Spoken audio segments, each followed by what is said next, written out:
我曾以为入宫的尽头是苟活，被刁难，被陷害，连活着都要拼尽全力。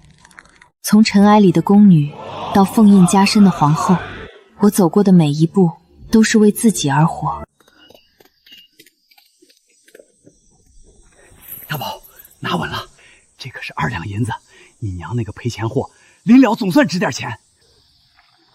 爹，你真把娘卖给王老三了，那可是2脚羊的价。呸！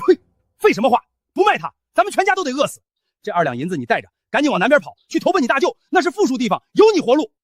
爹，那你呢？老子手里还有这1两呢，哈哈，这够我喝上几天好酒，再美美吃上几顿肉。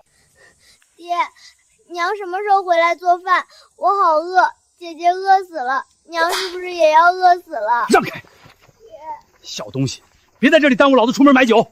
大宝，快走，别管这赔钱货。娘，是我，婵儿来看你了。啊，婵儿，你怎么在这儿？快跑，快离开这儿！娘，那你怎么办？他们会打死你的。娘已经毁了。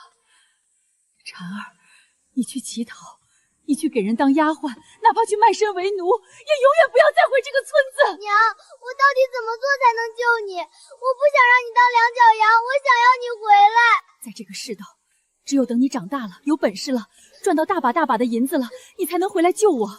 我会赚银子的，娘，哪里能赚银子，哪里能学本事。那里是皇城，是全天下最富贵的地方，顺着这个方向跑，千万别停。我不敢停，我爹的打骂在耳边，我妈的铁链声在耳边，脚底的血泡磨破了，流出的血粘在破鞋底上，每走一步都像踩在钉子上。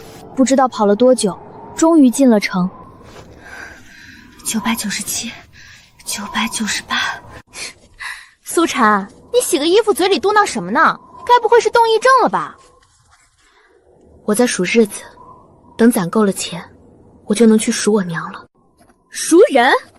就凭你这几枚买棺材都不够的铜板？翠云姐，这水是我好不容易拎过来的，拎过来也是白费。瞧瞧你这双手，烂得跟萝卜似的，看着就让人恶心。翠云姐，只要能救我娘，不让她当2脚羊，受这点冻不算什么。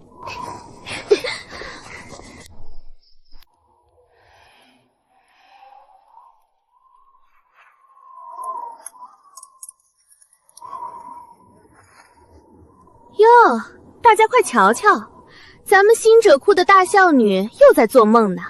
苏婵，你那娘在人肉铺子待了这么久，怕是早就死了吧？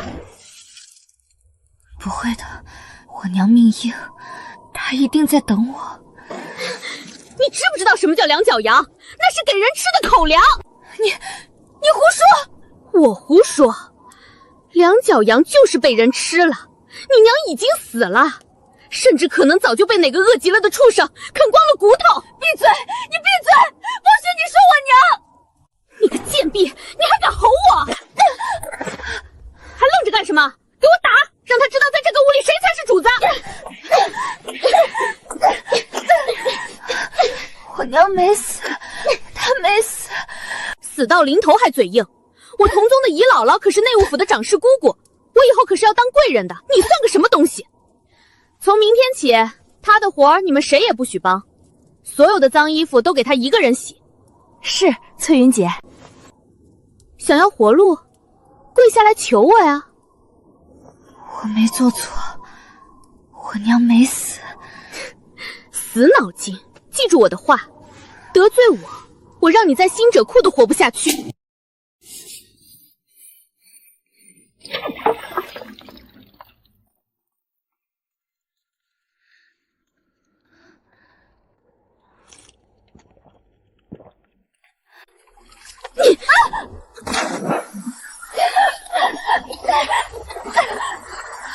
你们看他像不像一条落水狗啊？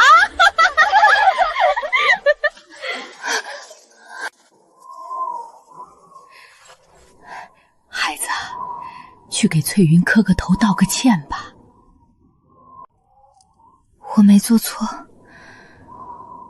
为什么要道歉？在宫里死个奴才比死只蚂蚁还容易，命如草芥。你到现在没死，是因为你还有用。我有什么用？是哪个贱婢粗手粗脚，洗坏了储秀宫于贵人的衣服？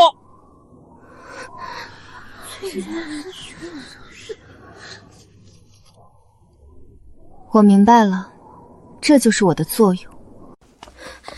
是他干的！拉出去，重打30大板！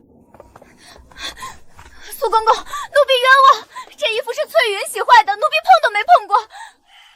带走。我冤枉，是翠云陷害我。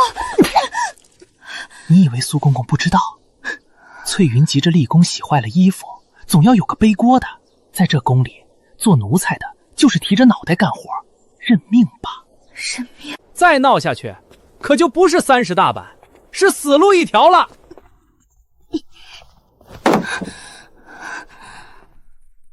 管事嬷嬷说的对，这宫里是真的会吃人的。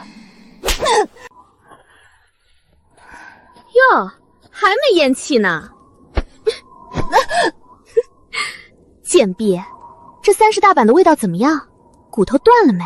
实话告诉你，于贵人那件衣服是我有意洗坏的，我嫁祸给你，转头就去贵人那边举报是你洗坏了他的衣服。贵人还夸我机灵忠诚，如今指名道色要我去储秀宫伺候了。你这种贱命只配当我的踏脚石，等我通过于贵人那边成为皇上的女人，一步登天，而你只能烂在这臭气熏天的新者库等死。我不服，我不服！凭什么我就要死？凭什么我就要被你们踩在脚下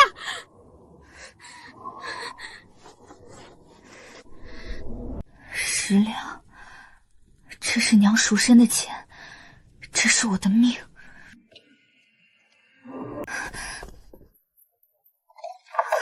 邱嬷嬷，奴婢想活着，奴婢想成为贵人，求嬷嬷指点迷津。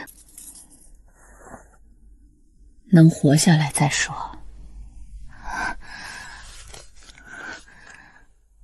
谢嬷嬷。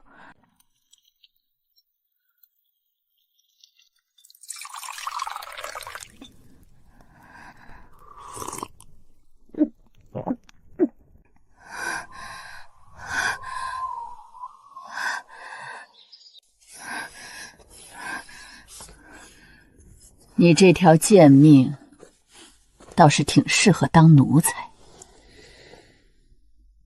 不过你这眉眼却是天生当主子的命。奴婢不懂嬷嬷的话，奴婢只想在这宫中有一条活路。月初各宫娘娘会去内务补挑一些伺候的奴才，你到时候也去试试，能不能被贵人看上，就看你有没有这个造化了。奴婢听嬷嬷的。不过这事儿千万不要让苏公公知道，否则容易打草惊蛇。苏公公，孙嬷嬷和他也不对付，他之前还帮着翠云一起冤枉我。奴婢知道，嬷嬷大恩大德，奴婢永世不忘。我不用你永世难忘，我只要你记住这个恩情，以后等你到了高位，能拉扯我这个老奴才一把就可以了。我一个3等宫女，我不明白他为什么对我这么有信心，奴婢一定谨记。孙嬷嬷，这是要带人往哪儿走啊？送苏婵去内务补，今天各宫娘娘都会来内务补挑选奴才，苏婵的名字我月前就报过去了，我现在就要带她过去。要是让各宫娘娘等着，那就不好了。那就希望苏婵能入了主子的眼，步步高升，免得在新者库里死得不明不白。他在威胁我。怎么办？要是没被选上怎么办？收起你那没出息的样子。嬷嬷，奴婢笨手笨脚，万一主子们嫌弃，那是你的造化。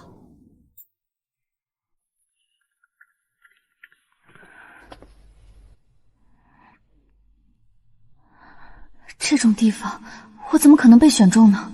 孙嬷嬷为什么偏偏觉得我能有高位？贱婢，就你还妄想往上爬，真是可笑。为什么？他为什么一定要让我死？苏公公让我给你带个话，他在新哲库等你回去。于贵人驾到！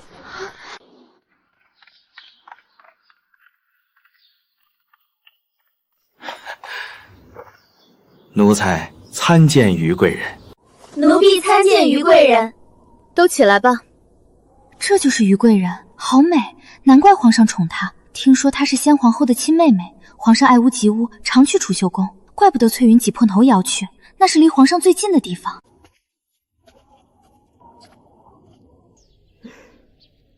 你还有你，回头去储秀宫报到。谢于贵人恩典。他选了我身后的人，偏偏要过了我，他到底在打什么主意？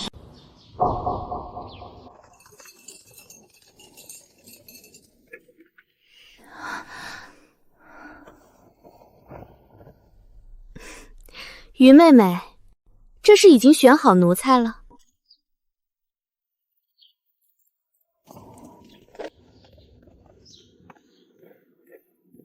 奴才刘福参见贵妃娘娘，娘娘万福金安。奴才布密参见贵妃娘娘，娘娘万福金安。翠云，他这是要把我往死路上推，冲撞贵妃圣驾，这是必死之罪。哪来的贱婢，竟敢冲撞贵妃娘娘，吃了豹子胆了不成？来人，快来人！这贱婢激扰了娘娘圣驾，给我拖下去，立刻乱棍打死！内务府这地面不平整，娘娘千金之躯不能有损伤，娘娘可以踩着奴婢下淤泥。倒是个会说话的。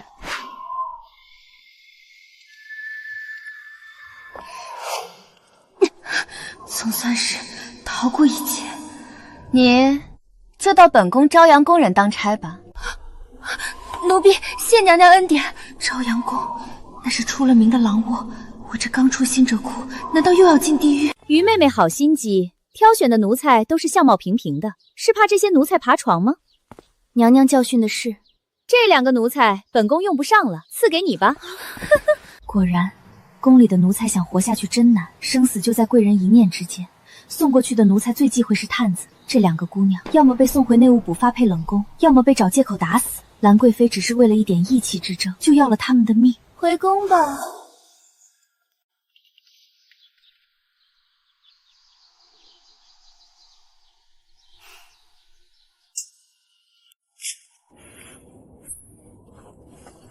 苏婵，别磨蹭，赶紧把娘娘洗脚的水烧好，送到外廊下就滚远点儿，别冲撞了贵妃娘娘。是嬷嬷，奴婢这就去。到了朝阳宫3个月，黄嬷嬷虽然也刁难，但比起新哲库，这里月钱涨了1钱，日子总算好过些。凭什么？那个贱人凭什么能怀上皇嗣？皇上竟然为了她，连本宫的请托都拒了。嫔妃争宠，我本以为离我很远，直到那个人的出现。苏婵，好久不见，看来你在朝阳宫混的也就那样。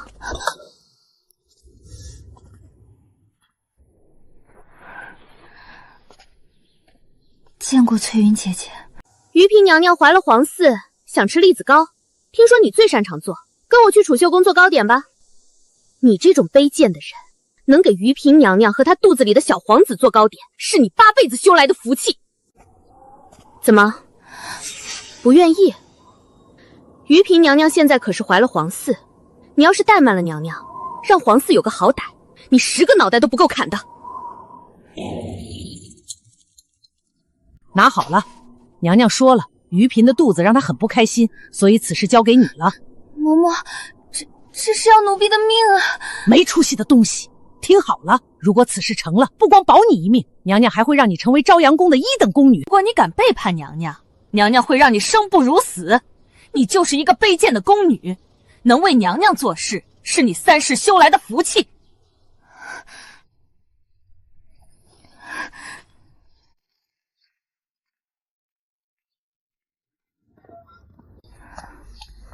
磨磨蹭蹭的，于嫔娘娘都等急了，跟我走。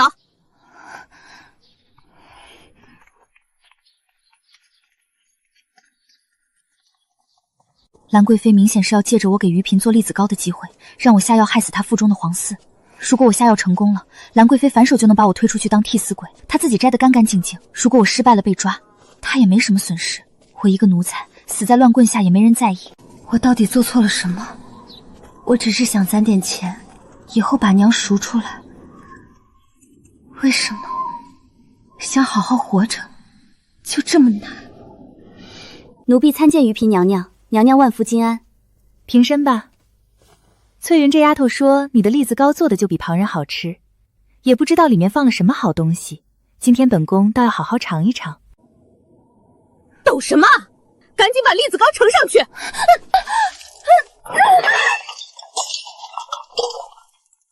放肆！连这点小事都办不好，惊扰了娘娘，你担待得起吗？奴婢该死！奴婢没端好栗子刀，奴婢知错，求娘娘责罚。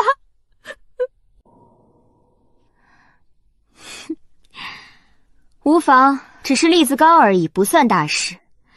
今日看来是吃不上了，你回去吧。谢娘娘开恩，谢娘娘。这算是逃过一劫吗？可是回去怎么跟兰贵妃交代那包没下进去的药？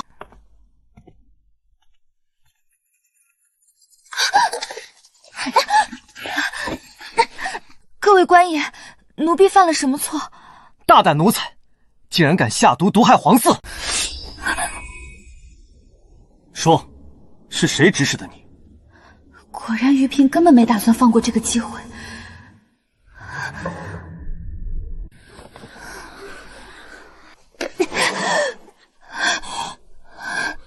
皇上，就是这个贱婢害的娘娘，娘娘就是吃了她的栗子糕，立马就腹痛难忍了。太医也说了，娘娘是吃了活血的药物才差点小产的，而今日娘娘就吃了栗子糕，显然就是她下毒。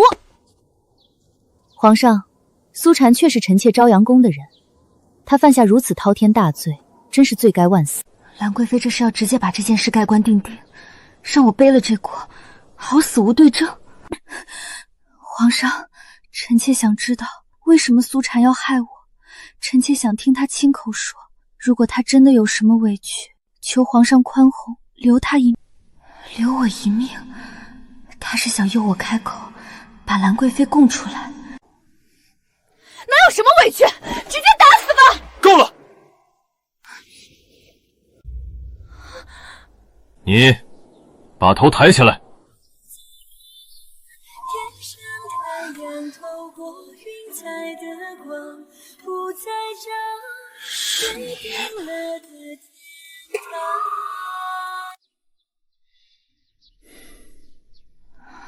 这一刻，我好像突然明白孙嬷嬷那句“你有这眉眼，好日子都在后头”。朕问你，是不是你下毒谋害皇嗣？背后是否还有指使的人？如果有什么冤屈，你也可以直说。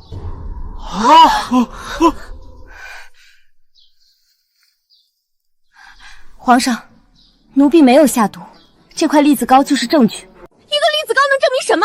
只是个寻常糕点，说不定是你提前做的，为的就是混淆视听。皇上明鉴，宫中所用食材皆有忌当，栗子糕虽寻常，但朝阳宫最近2个月都没有领过做糕点的用料。奴婢手中这栗子糕是刚刚出炉的，看色泽就能看出来。奴婢也不可能提前知道于嫔娘娘突然想吃栗子糕，而提前做好准备。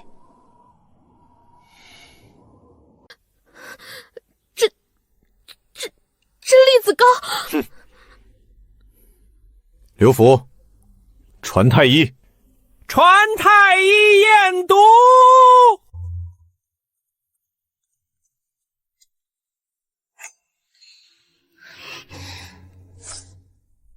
回禀皇上，只是一个普通栗子糕，并无异样。皇上明鉴，奴婢真的没有下毒。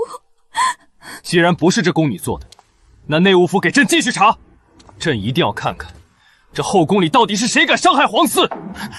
是奴才领旨。你叫什么名字？回皇上的话，奴婢名唤苏婵。苏婵，倒是比寻常宫女多了几分胆识。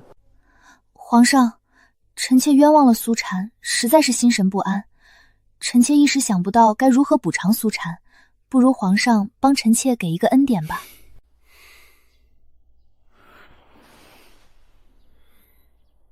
朝阳宫宫女苏禅聪明伶俐，处事沉稳，正合朕心。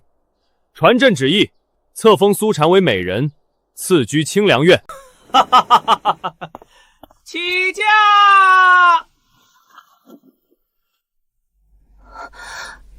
苏美人，往后同在后宫，可要互相扶持了。娘娘，您这是……我明白了，我全明白了。于嫔自始至终都不是要陷害兰贵妃，她只是故意引诱兰贵妃对我下毒，再利用皇上的心思把我推到高位。她算计了我，更算计了我与兰贵妃的关系，让我除了依靠她再无退路。美人吉祥，这是内务府特意为美人挑选的云锦和赤金头面，您瞧瞧可还顺眼？工作有心了，只是这些绸缎的成色，瞧着倒比美人的分力高出不少。美人受惊了，当日奴才内务府奴才老眼昏花，还请美人大人不计小人过。有劳公公，这些东西我很喜欢。哎，那奴才就不打扰美人歇息了，奴才告退。如今我该怎么办？启禀美人，刘公公托奴才传个信儿，给于嫔娘娘下药的人查出来了。是谁？是储秀宫的翠云，她已被于嫔娘娘杖毙。于嫔把翠云调到身边，又利用她指认我，最后推她出来背锅，当真是滴水不漏。于嫔，你到底在透过我看谁？嬷嬷，您早就知道会这样是不是？你的眉眼和先皇后有3分神似。先皇后，兰贵妃是后入宫的，没见过先皇后，自然不知。可于嫔是先皇后的亲妹妹，她一眼就能看透你的价值。我是个替身，在这宫里想活下去，就要站在高处，就要受宠，手段如何无所谓，人活着才最重要。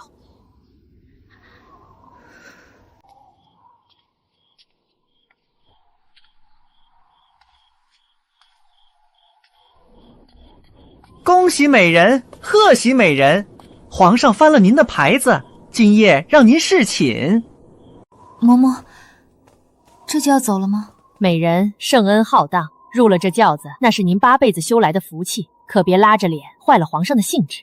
没有人问我愿不愿意，在他们看来，能爬上龙床就是卑贱之人唯一的出路。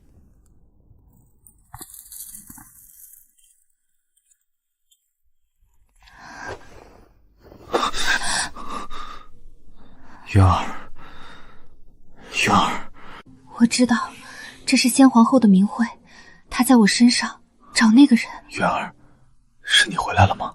我在。你终于回来了，别再离开朕。册封清凉院苏氏为贵人，赐封号柔，赏云缎10匹，金翠首饰1套。臣妾谢皇上隆恩。1天之内从美人升贵人，这柔贵人当真圣宠优贺啊！哟，这不是咱们新晋的柔贵人吗？黄嬷嬷，贵妃娘娘有何交代？我们家贵妃有上赐，柔贵人还不下跪领赏？娘娘说了，柔贵人最擅长洗脚，这吃饭的工具可不能丢了。以后若是有了机会，好帮皇上洗脚献媚呀。谢贵妃娘娘赏赐，把贵妃赏的东西收好。叛主的贱婢，你以为成了贵人就能跟娘娘叫板了？我告诉你，只要娘娘在1天，你就没好日子过。这宫里枯井多，说不定哪天你就掉下去，尸骨无存。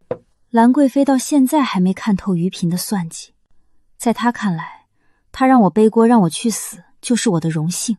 我但凡敢有异心，那就是叛主的贱婢。贱人就是矫情，装的一副柔弱的样子给谁看？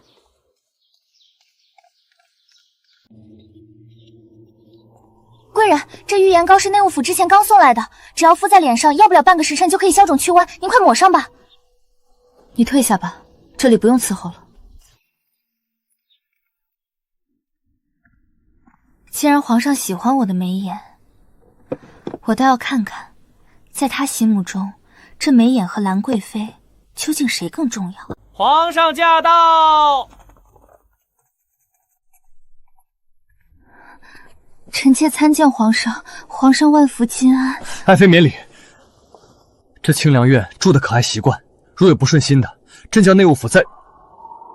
说，是谁打了柔贵人？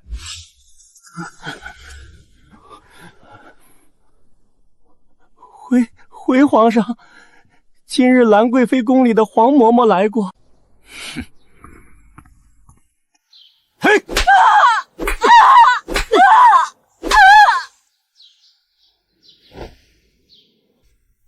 现在满宫里都知道柔贵人是皇上心尖上的人，并且这个柔贵人和兰贵妃势不两立。臣妾参见于嫔娘娘。妹妹如今成了皇上的宠妃，这滋味儿如何啊？臣妾能有今日，还要多谢于嫔娘娘提携。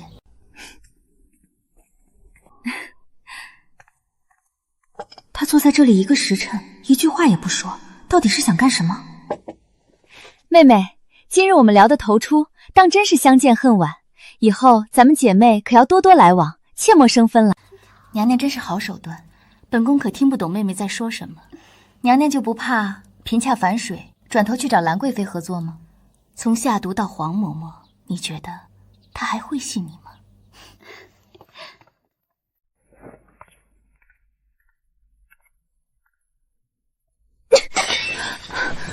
嫔妾参见贵妃娘娘，娘娘万福金安。贱婢，你竟还敢来我朝阳宫！你当真觉得本宫拿你没办法，动不了你了？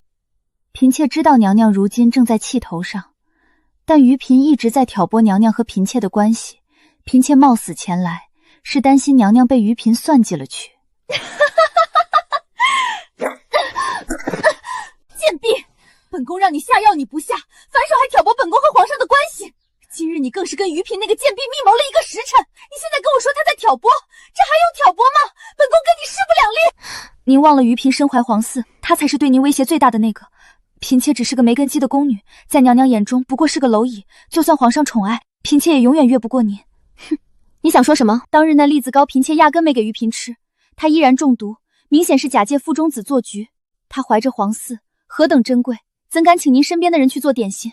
他把我送到皇上面前，只因我与先皇后有3分神似，更算准了您一旦对我出手，我们便会斗得2败俱伤。到那时，他正好养精蓄锐，平安生下皇子。为了证明嫔妾的诚意，娘娘，明日我就去求皇上，让我搬到朝阳宫偏殿住下。搬来朝阳宫？你这葫芦里会到底卖的什么药？哼，娘娘明鉴，如今皇上盛宠，来嫔妾院子跑得勤。若嫔妾住在朝阳宫偏田，皇上为了见嫔妾，少不得要多往朝阳宫走动几步。皇上见您的次数多了，见面3分情，哪怕是为了脸面，皇上也会在您这儿多坐坐。这后宫的分位恩宠，不还是娘娘您说了算？你会这么好心帮本宫邀宠？说，你到底要做什么？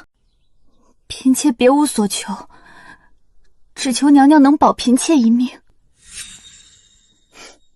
保你的命？你现在可是皇上的心尖宠，谁敢要你的命？娘娘虽脾气急躁了一些，但赏罚都在明面上。可于妃，她是那种杀人不见血的人。你这贱婢倒是生了一张巧嘴，嫔妾这条命就攥在娘娘手里，岂敢欺瞒？好，本宫就给你这个机会。既然你想搬进来伺候，本宫成全你，但你记住了，如果让本宫发现你有半分异心，哪怕拼着被皇上责骂，本宫也绝对杀了你，让你尸骨无存。嫔妾领旨，谢娘娘隆恩。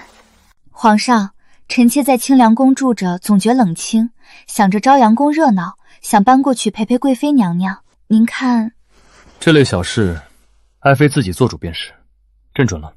臣妾谢皇上隆恩。本宫倒是小看了你。于嫔娘娘金安，娘娘说笑了，嫔妾只是一个微不足道的可怜虫罢了。好一个可怜虫，咱们走着瞧。皇上，臣妾身子不适，癸水来了不宜侍寝，您去主殿瞧瞧贵妃娘娘吧。你这丫头倒懂事，这差子赏你了。我并不急着对于嫔动手，因为兰贵妃比我更急。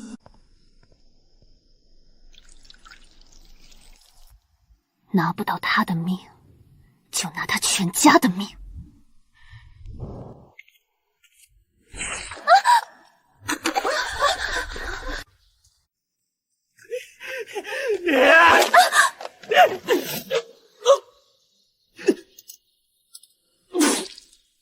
这是距离成功最近的一次，可惜于嫔早有防备。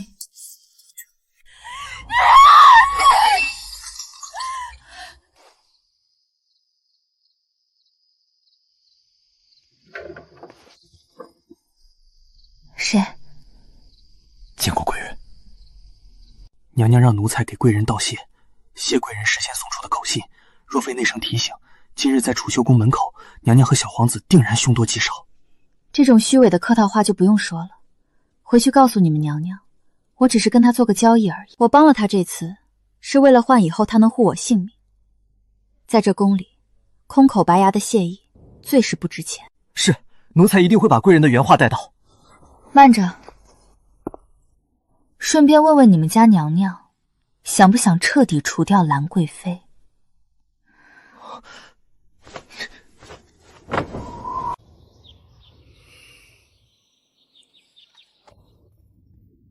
你想怎么除掉兰贵妃？你有什么办法？不行，这绝对不行，那是本宫的命。兰贵妃的父亲是永阳侯，母家根深蒂固，寻常的小打小闹，皇上看在侯府的面子上，顶多是斥责两句。只有伤害皇嗣这4个字，才能真正触到皇上的逆鳞，让他动真怒，下狠手。你这是要本宫拿孩子去搏？兰贵妃并不蠢，她每次出手虽然简单粗暴，但抹得干净。昨日你躲过了冲撞，那明日呢？后天呢？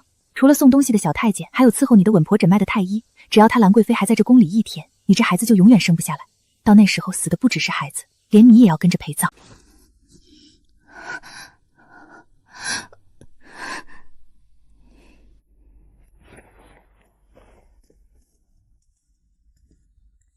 从御花园回来后，我就安心等着。要说于嫔对腹中孩子有多少真情，我是看不出来。之前她为了把我推到皇上面前，是真的喝了损害胎儿的药，否则太医把脉必然露馅。于嫔为了达目的不择手段，哪怕筹码是她腹中的苦肉。贱人！昨夜皇上在本宫屋里歇得好好的，你竟敢半夜装病把皇上劫走！你真当本宫是死人吗？娘娘何必动怒？皇上挂念龙胎，自然要守着。倒是娘娘您霸占圣宠这么久，肚子却一点动静都没有，莫非是这块地本就是荒的？你个贱婢，你说什么？本宫撕烂你的嘴！我的孩子！启禀皇上，皇嗣没了。兰贵妃，你还有什么话好说？皇上，是他激怒臣妾的，臣妾没想推死孩子，皇上饶命！皇上，您看看这个孩子，他已经成型了，他是您的皇子啊！求皇上为臣妾做主，为死去的皇子做主。传朕旨意，兰贵妃残害皇嗣证据确凿，即刻打入冷宫，晋于嫔为于妃，好生调养。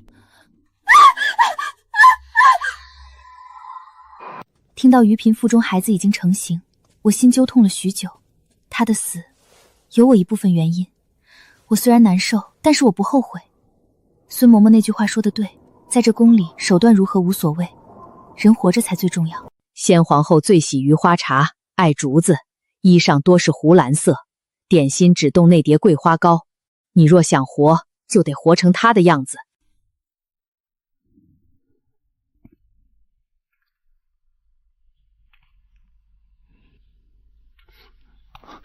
渊儿，皇上万岁！爱妃免礼。朕看着你，总觉得心里踏实。我模仿着先皇后的一切，位分也顺利晋升到了柔嫔。我知道于妃始终没有对我下手，是在等一个时机，一个能将我彻底铲除的时机。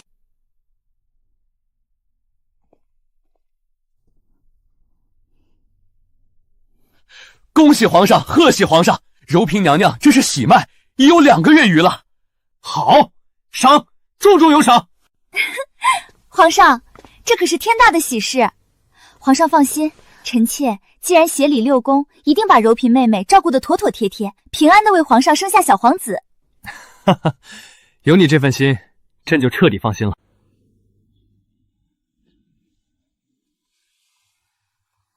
主子，于妃娘娘今儿个可真大方，赏赐了那么多补药，还当众立下那样的誓言，看来她是真心待咱们的。真心？他敢在皇上面前说这些话，跟立军令状有什么区别？万一我肚中孩子出了什么意外，那就是他的全责。他这样精明的人，为什么要给自己找这种麻烦呢？皇上，臣妾特意从司库里挑了这些给妹妹补身子。柔嫔这一胎关乎社稷，臣妾这个做姐姐的，自然要样样周全，绝不敢有一丝懈怠。哈哈，于妃当真是贤良大方，有你协理后宫，朕最是放心。太医，去验验，看看那些补品柔妃是否需不受补。回皇上，臣早已查过，这些补品皆是安胎圣品，药性温和，全无半点不妥，娘娘大可放心服用。臣妾谢姐姐挂心，姐姐如此厚爱，臣妾实在羞愧。娘娘，这怀胎都满8个月了，于妃娘娘真是想得周到。您瞧，连稳婆和乳母都是她亲自挑了送过来的。奴婢瞧着，这满后宫里再没比于妃娘娘更尽责的了。是啊，样样周到，周到的连一点错处都挑不出来。8个月了，还是没任何动作。如果我是于妃，我该如何杀人灭口，又不失了鞋面？我明白了，他不敢冒这个险，所以他一定要让我生下这个孩子。杀我又不想被发现蹊跷，最好的时机就是我生产的时候。这太医不是平日里给本宫安胎的那位。哼，宫里的稳婆见惯了生死，若非心中有鬼，绝不可能如此紧张。皇上，臣妾好痛啊！臣妾好痛，臣妾想见你。婵儿，朕在，朕就在门外守着你，你别怕，朕一直都在。皇上，臣妾想见你。产房血腥气重，不宜有闲杂人等，你们都去门外守着。没听到稳婆撞唤，谁也不许进来。是。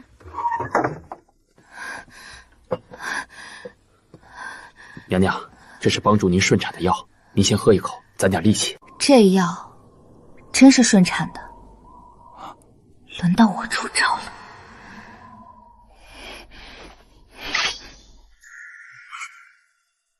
娘娘，你贵人饶命！皇上，救命啊！有人要杀我和小皇子！皇上，救命！你疯了！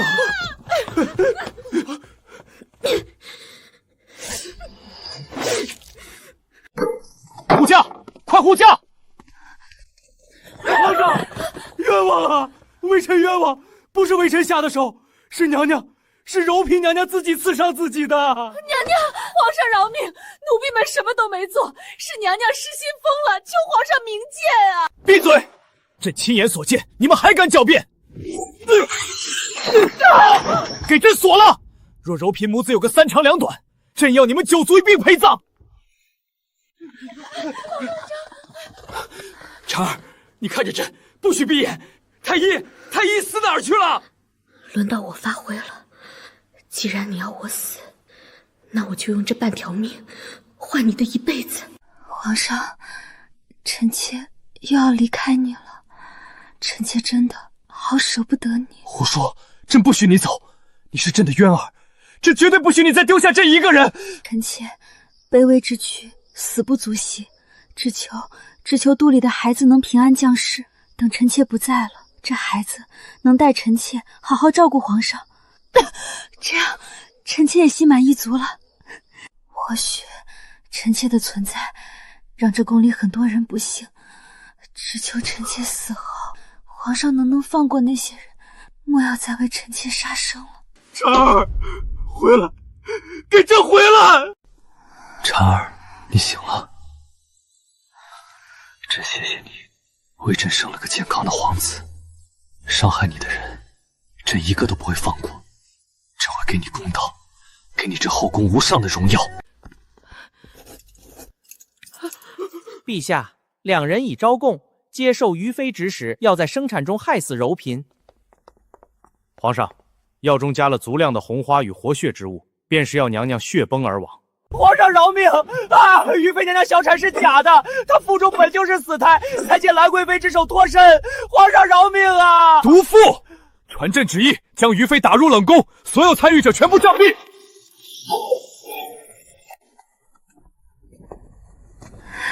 贱婢，你真是好手段，对自己也下得了狠手。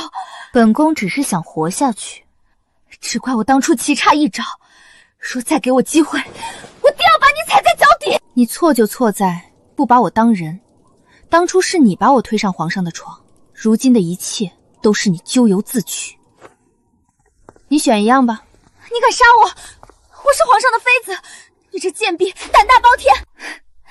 你逼死兰贵妃的时候，怎么不觉得胆大包天？你站住！你爹和你那个逃难的哥哥都在我手上，我死了，他们也别想活。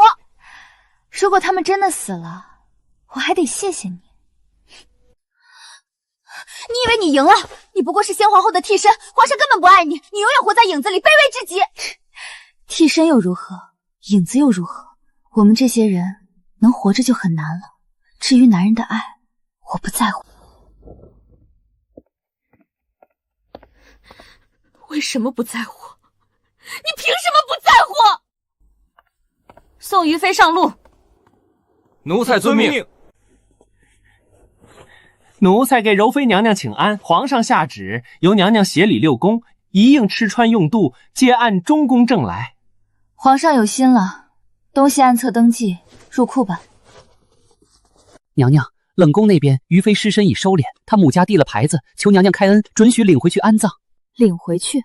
于妃谋害皇嗣，罪大恶极，刘全师已是皇恩，告诉他母家安分守纪便罢。若再敢多嘴，就陪他们女儿一起去。是，奴才这就去办。兰贵妃死了，于妃也死了，我爬出新者库的泥潭，生了太子，握了权政，人人都道我风光。可我知道，我只是活在死人影子里的浮萍。皇上看我时，透过的永远是先皇后沈明烟。娘娘，该喝药了，太子刚睡下，您要去看看吗？让他睡吧。永阳侯府最近有什么动静？永阳侯虽倒，但他那些门生频频上奏，说娘娘出身微贱，不配协理六宫。没想到这生活跟虚无没什么两样，仿佛要一直争，一直抢。一群老匹夫，朕的后宫轮得到他们指手画脚？皇上息怒，老臣们也是念着先皇后才失了分寸。渊儿，若是渊儿还在，他们断不敢如此。他总在模仿渊儿，字迹、喜好，甚至举止。可渊儿眼里是风花雪月，他的眼里却是一股拼了命要活下去的狠劲儿，和藏不住的不安。柔妃娘娘备了您爱吃的莲子羹，今夜可要去清凉院？不了，不了，歇在养心殿。娘娘，皇上歇在养心殿了，这羹别等了，您喝一口暖身吧。知道了。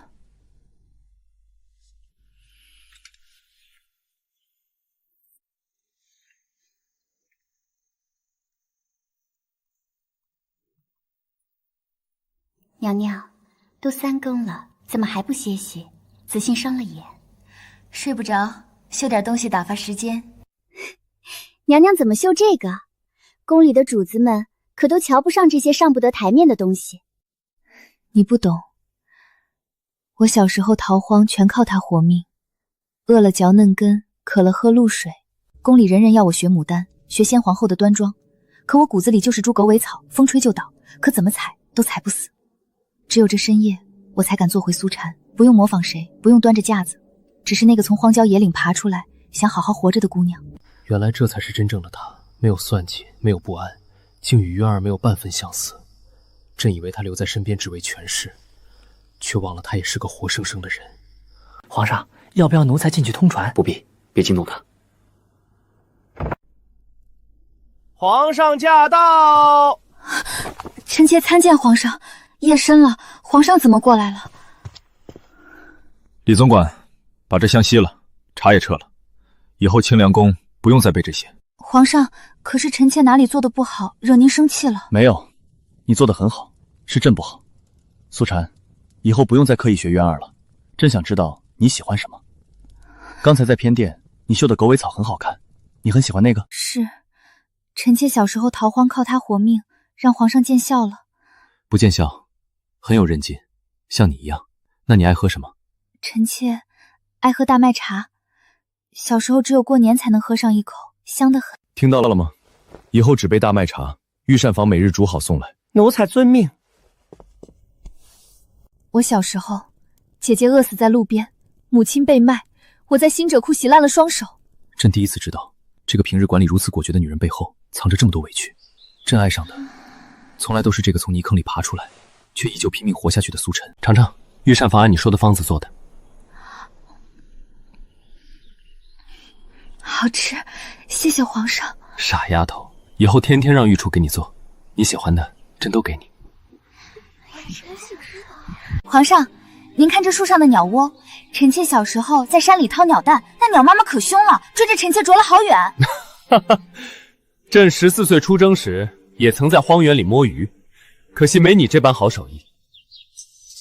看你爱绣这个，便让人医栽了血，以后推开窗就能瞧见实物。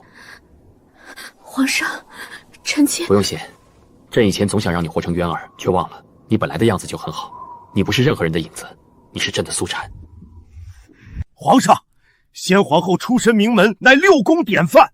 如今柔妃出身微贱，前朝议论纷纷，请皇上三思。太傅的意思，朕的皇后要由你们来选。臣不敢，臣只是……柔妃是朕亲封，太子是她亲生，她的品行朕最清楚。谁敢再拿出身说事，拿先皇后对比，休怪朕不客气。退下。皇上，您为了柔妃娘娘得罪这帮老臣，怕是……朕若连心爱的女人都护不住，谈何江山？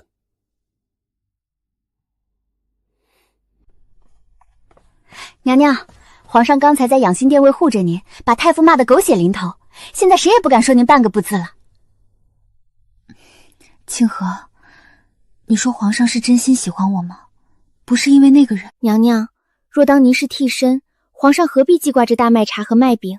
那是真把您放尖上了。或许我真的可以再赌一次，赌他真心待我，赌我能有个家。奉天承运，皇帝诏曰：柔妃苏氏温良贤淑，但遇皇长子有功，特晋封为皇贵妃，入主朝阳宫，钦此。臣等遵旨，皇上圣明。皇上吩咐了，朝阳宫一应规制全按皇后份立，您随时可搬。臣妾接旨，谢皇上隆恩。恭喜皇贵妃娘娘，娘娘万福金安。娘娘，您终于苦尽甘来了。从新者库贱妃到皇贵妃，我竟真的靠自己站到如此高的位置。怎么，当了皇贵妃反倒不开心了？皇上，您为什么要对臣妾这么好？因为朕爱你，苏婵，朕爱的是你，只是你。以前是朕糊涂，以后朕绝不再让你活在任何人的影子里。苏婵，陛下，朕想给你一个家。臣妾从小苦到大，像无根浮萍，是您给了臣妾落脚的地方。臣妾想试试和陛下有个家。好，朕陪你。给你个家。贱蹄子，这可是贤嫔娘娘的绣帕，误了时辰，扒了你的皮。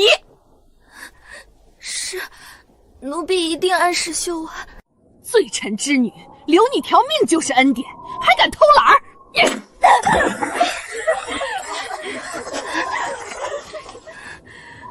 这股子不服输的狠劲儿，简直和当年的我一模一样。大胆！皇贵妃娘娘驾到！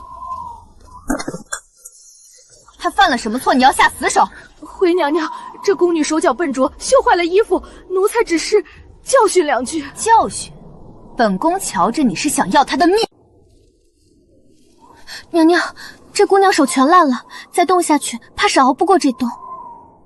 抬起头来，传旨，令婉儿即刻调入朝阳宫，由清华调教，晋升伺候笔墨。奴婢谢娘娘大恩，这辈子做牛做马也要报答娘娘。起来吧，本宫这里不要牛马，只要忠心。以后有一口饱饭，就没人敢再欺负你。姐姐，你看。那苏婵竟连罪臣之女都往朝阳宫收，真当自己是皇后了。她这是得意忘形。去，盯着那个林婉儿。自卑的人最易生二心，只要添把火，我要让苏婵亲手养的狗反过来咬断他的脖子。婉儿姐姐好福气，娘娘当年在新者库受过大罪，最是心疼咱们这些底层人。娘娘也受过苦，何止啊，那是死里逃生爬出来的。原来娘娘和我一样，都是从泥坑里爬出来的。我这条命是娘娘给的，以后谁敢害娘娘，我就跟谁拼命。别站着了，搬个凳子坐吧。奴婢不敢，在娘娘面前哪有奴婢坐的道理？我也是从宫女走过来的，知道站一天有多累，让你坐就坐。这寒梅的傲骨竟被你嗅活了。奴婢随便嗅嗅，入不了娘娘的眼。有一技傍身，就有活下去的底气。以后你跟着清河学打理笔墨。奴婢一定拼命学。不用你拼命，只需记住凡事多思多想，在这宫里一步错便是万劫不复。奴婢记住了。这么晚还不睡，嗅什么呢？瞧院里的草长得好，随手嗅嗅。比绣坊的师傅绣的都有灵气。前朝那些老臣的奏朕不会理会。你是朕亲封的皇贵妃，谁也不能说三道四。有皇上护着，臣妾什么都怕。不只是护着，朕想立你为后。封后大典定在年后，朕要给你一个名正言顺、只属于我们的家。臣妾何德何能？你知道。新者库出来的脏东西也想销两后位，姐姐，他若疯了后，咱们就彻底没活路了。慌什么？他不是收了个罪臣之女吗？自卑的人最易挑唆，只要那小宫女闯了祸，苏婵便难辞其咎。再加上前朝永阳侯的残余势力，我看他这后位坐不坐得稳。婉儿姐姐，你可真用功。娘娘教我的，若学不好，怎么对不起她的栽培？那是，多少人眼红你呢？娘娘这是把你当心腹培养。娘娘对我恩重如山，我这条命就是娘娘的，我定要帮娘娘扫清障碍，不让她受半分委屈。一个浣衣局爬出来的贱婢，也配查内务府的账？皇贵妃娘娘真是越发没规矩了。哼！刘书侍，储秀宫炭火超了3倍，咸嫔娘娘的绸缎也逾制了，请出示出入库明细，我好向娘娘回话。回话？你算什么东西？滚回去告诉苏婵，内务府的账不是谁都能碰的。放肆！皇贵妃奉旨协理6宫，你竟敢以下犯上，中饱私囊！来人！你敢！我是太傅的远亲，打了我，皇贵妃也担待不起。但有令，抗命者先斩后奏，把这老东西拉出去，重打40大板，拖出去。便是太傅本人也不能忤逆娘娘，打！婉儿，太傅是太子的老师，更是娘娘的助理，你这是给娘娘闯祸！怕什么？他辱及娘娘，我打他是帮娘娘立威，娘娘定会高兴的。娘娘，奴婢只是想帮您立威，没想到会弄成这样。你知道你错在哪儿了吗？本宫让你查账，是查清弊端，不是让你去意气用事。太傅是太子在朝堂唯一的依仗，你这一打是让本宫在前朝失了人心。奴婢知错，求娘娘责罚。罚你禁足偏院半月，抄宫规百遍。记住，以后任何事需先问过我的意思，不许再自作主张。谢娘娘不杀之恩，奴婢以后绝不再犯。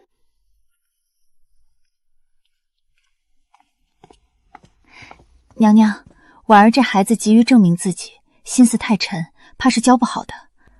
她还小，跟我当年一样，慢慢带吧。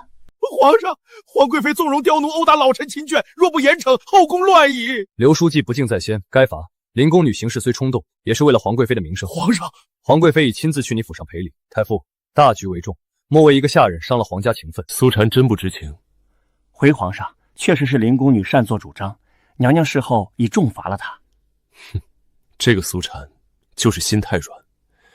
罢了，朕替她扛着便是。竟娘娘，皇上只是口头上斥责了林常在，并没有实质的惩罚。皇上既然这样也护着他，一次不成便有第二次。林婉儿那种蠢货最易挑唆。莲心，按我说的去做。是娘娘，我要让那个林婉儿亲手触碰苏婵最忌讳的红线，我要看他们如何反目成仇。你就是那个自作主张打人的林婉儿？回皇上，奴婢知罪。皇上，他年纪小，已经受过罚了，宁为一重，瞧把他吓的。你啊，就是心太软，这种做事冲动的留在身边，迟早给你惹祸。我知道，但他本性不坏，慢慢教便是。况且有圣上护着，惹了祸也有您替臣妾兜着，不是吗？就你会说话，好，朕替你兜。娘娘对我这么好，我却只会添麻烦。我一定要立大功，帮娘娘彻底解决那些烦心事。皇上，柔妃父兄在京郊强抢民女，收受贿赂，其家风败坏如此，柔妃难辞其咎。先皇后出身名门，家族清正；苏氏出身卑贱，且纵容家人作恶，断不可入主中宫。够了，统统给朕滚出去！皇上，今日可是朝堂上有烦心事。你父兄在外面打着你的旗号干预官人，强抢民女，这件事你知道吗？臣妾有罪。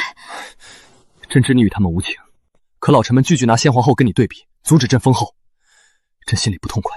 立后的事先放一放吧，臣妾不在乎位分，只要能陪着皇上。朕说过的话定会办到，你安心待着，谁敢反对朕来处理。只要那道影子还在，皇上的真心就永远隔着一层雾，终究只能靠自己。婉儿姑娘，我家贤嫔娘娘佩服你忠心护主，特赏些点心。这奴婢不敢。姑娘不知，前朝都在骂皇贵妃娘娘，连立后的事儿都悬了。皇上今日来，脸色难看得很。怎么会？娘娘为了什么受气？还不是苏家那父兄惹的祸。娘娘心善，下不取手，只能自己憋屈。娘娘这次可真是失了圣心。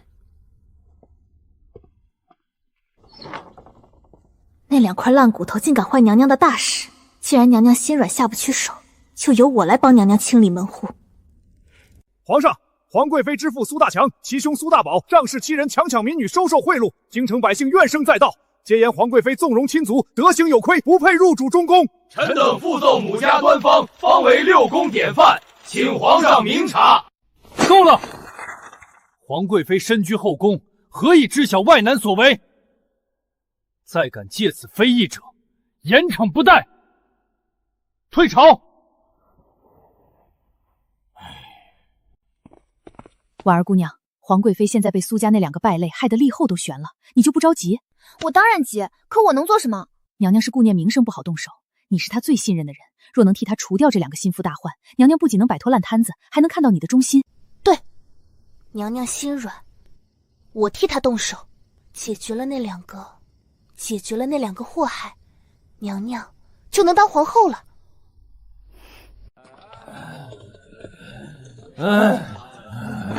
你们是谁？我女儿是皇贵妃。放话出去，就说他们作恶多端，是被苦主寻仇打断了腿。走。听说了吗？皇贵妃嫌父兄丢脸，派人打断了他们的腿。那可是亲爹呀，下手真狠，哪有半保母尽天下的样子？姐姐妙计。现在全京城都在骂苏禅凉薄寡情，看他还怎么封后。皇上可以不顾朝臣，却不能不顾天下悠悠众口。苏禅，这次你完蛋了。皇上，流言遍布，朝臣激愤，皇贵妃此举失德，执意立后，恐动摇朝局。苏家父子的腿，是你派人打断的？不是臣妾。臣妾断不会做这种授人以柄之事。全京城都说是你，你身边的人犯下此等恶行，你难辞其咎。传旨，皇贵妃管教不严，致使亲族生乱，禁足朝阳宫1月，立后之事暂且搁置。臣妾遵旨，谢皇上隆恩。娘娘，奴婢只是想帮您除掉祸害，没想到会这样。我说过，不许自作主张。你以为帮我出了气，可全天下都在骂我心狠手辣，你是在帮我，还是在捅我的心窝子？禁足偏院3月，抄宫规500遍。娘娘，您为何不跟皇上解释？那是林婉儿背着您做的。解释了又如何？他信不信已不重要，重要的是天下人不信。后宫佳丽如此之多，真情也只是一嘴提起。只有抓在自己手心的权，才能保证我能继续活着。终究都是泡影。姐姐神机妙算，林婉儿一动手，苏禅禁足朝阳宫，后位告吹，看他以后还怎么威风。这只是开始，趁他禁足，再散布流言，说皇上已动了废黜他的念头。我要让他在这宫里彻底变成无人问津的孤家寡人。娘娘，内务部那帮见风使舵的混账，送来的炭火全是碎渣，嫌凭他们欺人太甚。娘娘，奴婢去内务部闹，哪怕是死，也要给娘娘讨个公道。住嘴！他们现在蹦得越高，摔得就越惨。我从来不靠圣宠活命。去，把这些内务府贪墨、嫌嫔母家勾结永阳侯残度的证据送往太傅府。娘娘，您早有准备，未雨绸缪，方能活命。婉儿记住，哭闹最没用，要动手就要一招制敌，让对方永无翻身之时。皇上，这是从苏姑娘房间搜出的密信。传旨，内务府总管杖毙，嫌嫔剥夺协理之权，禁足储秀宫，厉贵人降为常在。苏禅，朕终究是负了你。苏禅，是朕误会了你，让你受苦了。皇上言重了，臣妾整肃后宫乃分内之事，不敢劳皇上挂心。你还在怪朕？皇上，夜深了，臣妾身子不适，恐无法侍寝得当。若皇上移驾至其他嫔妃处为更好。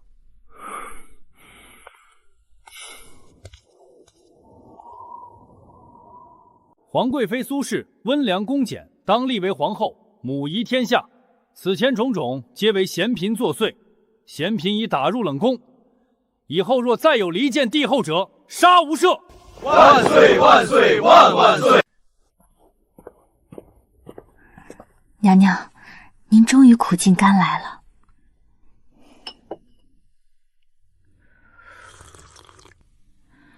这宫里哪有什么真正的甘甜？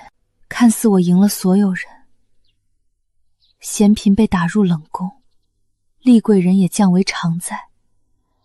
但是我知道有些人，有些事，再也回不去了。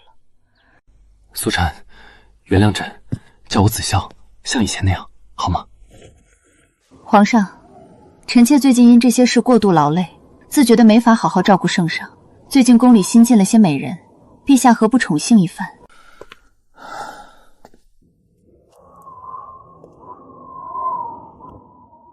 有些东西碎了，就是碎了。大河决堤，百姓流离失所。朕问你们，谁愿领旨赈灾？养兵千日，到了用人之际，你们竟无一人可以站出来，朕要你们何用？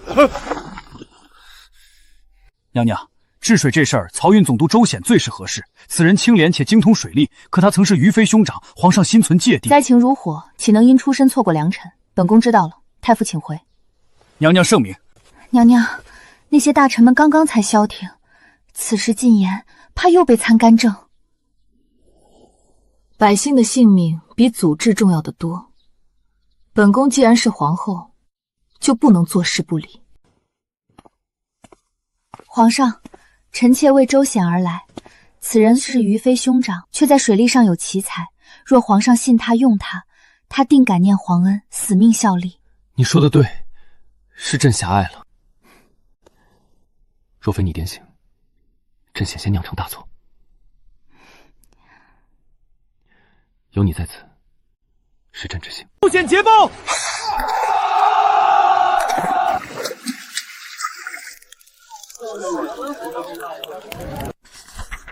江南定，民心安，全因皇后。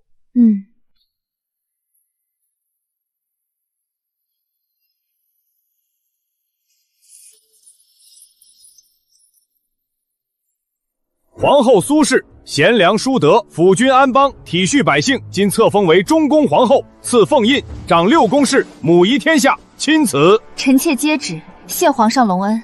皇后千岁千岁千千岁！今日你凤冠加身，母仪天下，朕终于了却了心愿。还记得你初入宫时那般柔弱却倔强，如今已是能与朕并肩的皇后。这条路走得不易，望四海升平，国家繁荣。